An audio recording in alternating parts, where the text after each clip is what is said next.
Assalamualaikum warahmatullahi wabarakatuh. Saya Naila Putri Dwi Prana dengan NPM 1914151007 dari jurusan Kehutanan Fakultas Pertanian Universitas Lampung.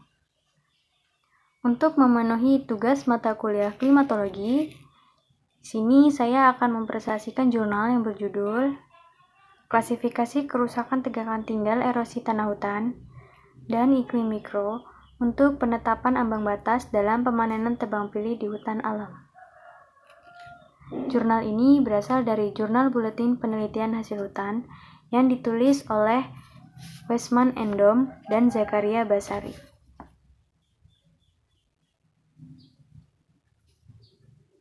Pokok pembahasan pada presentasi kali ini yaitu yang pertama ada pendahuluan, yang kedua ada metode penelitian, yang ketiga ada hasil dan pembahasan, yang keempat ada kesimpulan. Yang pertama yaitu pendahuluan. Petunjuk teknis tebang pilih dan tanam hutan atau disingkat dengan TPTI merupakan acuan kegiatan pemanenan kayu hutan yang ada di alam Indonesia.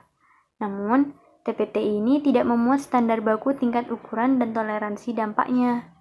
TPTI ini mengandung tahapan dan kegiatan perencanaan pemanenan yang cukup rinci dan sifatnya konservatif. Menurut Dawkins tahun 1980, dalam Wiradinata dan Sadan tahun 1980, untuk sekali penebangan pohon berdiameter besar, khususnya di hutan tropika basah, dapat merusak tegakan sekitar 0,02 hektar. Kerusakan tegakan akibat penebangan bisa disebabkan karena manuver alat dan gerakan sapuan batang kayu bundar saat dikeluarkan dari tebangan. Besar kecilnya kerusakan itu tergantung pada bentuk dan lebar tajuk, tinggi dan kerapatan tegakan, serta keterampilan dari si penebang tersebut. Faktor lain yang mempengaruhi kerusakan tegakan yaitu dapat dilihat dari pembuatan jalan untuk pengumpulan kayu dan tempat dari pengumpulan kayu itu sendiri. Pembalakan yang selama ini dilakukan masih belum sepenuhnya memperlihatkan keefisienan. Mengapa demikian? Hal ini dicerminkan dari tingginya kerusakan tegakan tinggal, keterbukaan penutup tajuk, dan limbah penebangan yang sangat melimpah, serta kerapatan jalan syarat.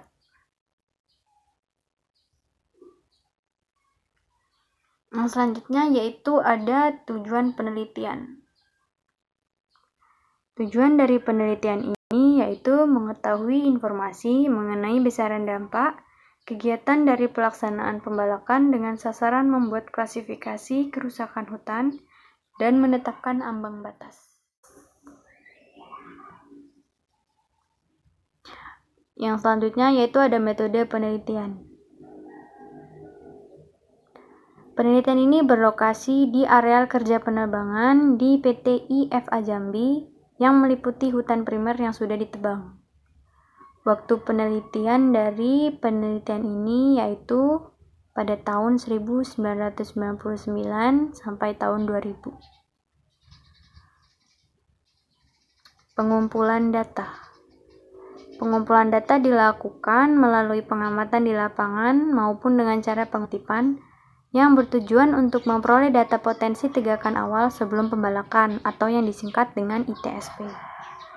Pengumpulan data ITSP dan ITT ini untuk strata tingkat tiang dan tingkat pohon dilakukan dengan diambil petak ukuran 20 x 20 meter yang nantinya akan dikumpulkan pada jalan yang memiliki panjang 150 meter. Yang selanjutnya ada bahan dan peralatan. Bahan yang digunakan pada penelitian ini yaitu ada alat tulis gambar, tambang dan peta kerja, cat, serta kelengkapannya. Sedangkan alat yang digunakan yaitu ada kompas, pengukur meteran panjang. Yang ketiga yaitu ada hasil dan pembahasan. Tabel 1. Kerusakan areal akibat pembalakan hutan alam tropis. Dari tabel yang telah disajikan, dapat dilihat bahwa dampak pembalakan terhadap areal hutan tropis terjadi sebesar 10-30%. Di Indonesia sendiri itu terjadi sekitar 33%. Seperti yang terjadi di Kalimantan Timur, yang mengalami keterbukaan tanah sebesar 6,9% sampai 22,5%. Tabel yang kedua yaitu ada kondisi kerusakan pada tegakan tinggi areal RKT tahun 1999 sampai tahun 2000. Dari tabel yang telah disajikan, dapat dilihat bahwa kerusakan tegakan tinggal terjadi sekitar 16-31%. Kerusakan tajuk berupa patahnya semua tajuk sekitar 13-20%. Dan kerusakan batang serta banir sekitar 11-20%. Pohon tegakan yang diharapkan dapat tumbuh baik itu diperkirakan sekitar 67-97%. Yang ketiga yaitu ada dampak kerusakan terhadap tegakan tinggal akibat kegiatan pembalakan. Dari tabel yang dihasilkan, dapat dilihat bahwa kerusakan terhadap tegakan tinggal itu terjadi sekitar 33-40% dengan cara pembalakan konvensional. Sedangkan kerusakan tegakan tinggal dengan cara ramah lingkungan itu terjadi sekitar 18-20%. Tabel 3 ini lebih lanjut menjelaskan tentang pembalakan konvensional yang dibagi menjadi dua, yaitu yang pertama ada luka batang ringan sebesar 12% dan luka batang berat sebesar 29%. Sedangkan pada pembalakan metode ramah lingkungan, pada luka batang ringan terjadi sebesar 7% dan pada batang luka berat terjadi sekitar 12%. Dengan kata lain, potensi tegakan hutan bekas tebangan berkurang sebanyak 20-35%. Penyebab tingginya tingkat kerusakan tegakan tinggal disebabkan melalui 3 hal. Yang pertama yaitu perbedaan kondisi pohon, yang kedua yaitu perbedaan kerapatan tegakan, yang ketiga yaitu intensitas dari penebangan. Yang selanjutnya ada penetapan ambang batas. Ambang batas ditetapkan dalam 3 kelas, yaitu ada kelas berat, sedang, dan ringan. Pada tabel 4 yang disajikan, merupakan tabel dari parameter dan kriteria dampak pemanenan kayu pada tegakan tinggal. Pada tabel ini dapat dilihat bahwa ada 3 parameter, yaitu yang pertama ada kerusakan tajuk, yang kedua ada kerusakan batang, dan yang ketiga ada kerusakan banir.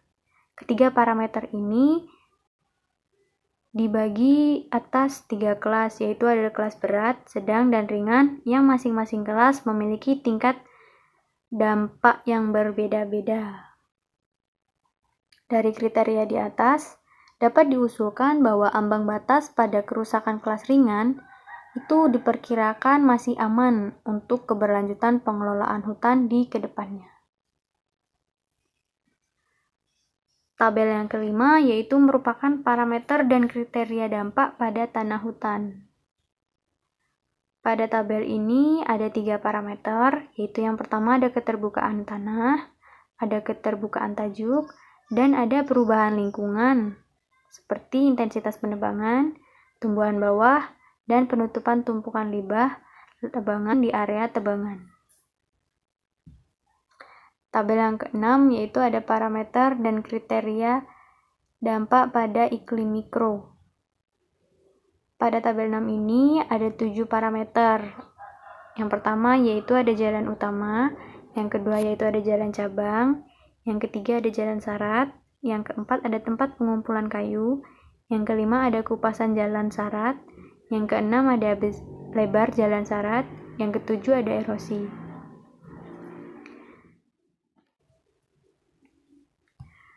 Yang selanjutnya yaitu ada kesimpulan. Kesimpulan dari presentasi kali ini yaitu yang pertama, dampak ambang batas akibat pembalakan tidak tersedia hingga saat ini. Yang kedua yaitu ambang batas kerusakan kelas ringan diperkirakan masih aman untuk kelanjutan pengelolaan hutan di kedepannya. Yang ketiga yaitu ada 3 poin utama ambang batas yang diusulkan, yaitu ada kerusakan tinggal, kerusakan tanah hutan, dan iklim mikro. Yang keempat yaitu kegiatan pemanenan kayu mengakibatkan kerusakan yaitu di atas 15%. Quotes of the day. Apa yang kita pikirkan menentukan apa yang terjadi pada kita. Jadi, jika ingin mengubah hidup, kita perlu mengubah sedikit pikiran kita. Terima kasih atas perhatiannya. Saya ucapkan salam. Wabillahi taufiq walhidayah. Wassalamualaikum warahmatullahi wabarakatuh.